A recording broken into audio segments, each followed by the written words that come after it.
All right, then let's get you a quick update from that London fire. As we mentioned a little earlier, at least 12 people have been killed, with 70 more in hospital, 20 of those in critical condition after a fire engulfed a 24-story building in the early hours of Wednesday. Now, police say the death toll is likely to rise as scores of people are still unaccounted for. Let's get you the latest details on this story from Ollie Barrett, who's live in London right now. Ollie, bring us up to speed with the latest developments on this fire.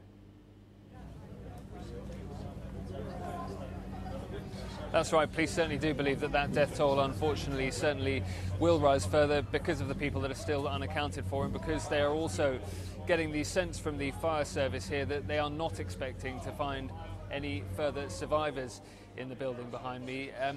The fire service have still been spraying water on the structure just up until the last couple of minutes or so. They've paused in that for the time being, but there is still smoke rising from the building, and clearly one of the priorities now for authorities is to try and make sure that structure is safe so that they can start to carry out proper investigations into what caused the fire and how it spread so quickly. The tower block was home to several hundred people across about 125 different apartments. At this point, do we have any rough idea of how many people are yet to be accounted for?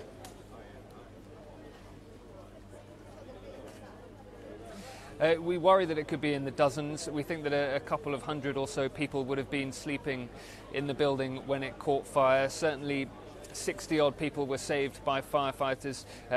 We know, of course, that 12 people have died and there are other people unaccounted for. So the fear is that there may be a significant hike in that death toll when we get the final numbers. And as I say, that will be partly based on the fire service having better access to do a proper search of the building and find out how many further fatalities there may be inside.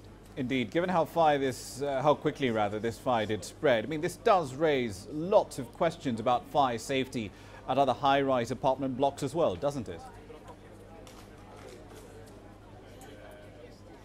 Yeah, huge questions, and there is a great deal of anger locally because a lot of residents had raised some of these concerns previously. A residents group belonging to the building had warned that it was not health and safety ready, that there were concerns about fire regulations, and so real questions now about why those issues weren't addressed earlier. We have heard from the government that they will be looking at other similar tower blocks in the UK now to make sure that they are in good condition and have the fire regulations ready to go and are safe for people to be living in. There are, it should be said, a number of similar sized tower blocks dotted around this very area, so the people living in those will want to know that those fears are being addressed and being addressed quickly.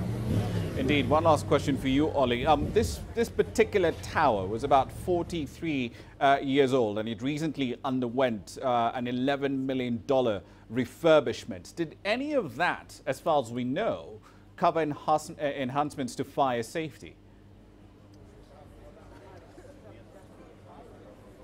Well, certainly the residents of the building were worried after that refurbishment had taken place. So clearly they were not satisfied that what was done to revamp the building made them safer in terms of fire safety. And fire safety experts say that simply this shouldn't be able to happen in the modern United Kingdom, that fire regulations should prevent a fire from spreading so quickly. A lot of people locally are talking about the cladding that was put on this structure. We haven't had that confirmed as the cause for the fire or the cause for the spread of the fire so quickly, but certainly that is locally what people are talking about as a potential contributing factor. Indeed, and of course the local community rallying around the affected in that particular fire. Thank you for that. That's Ollie Barrett, of course, live in London, bringing us up to speed with the latest developments on the fire at Grenfell Towers.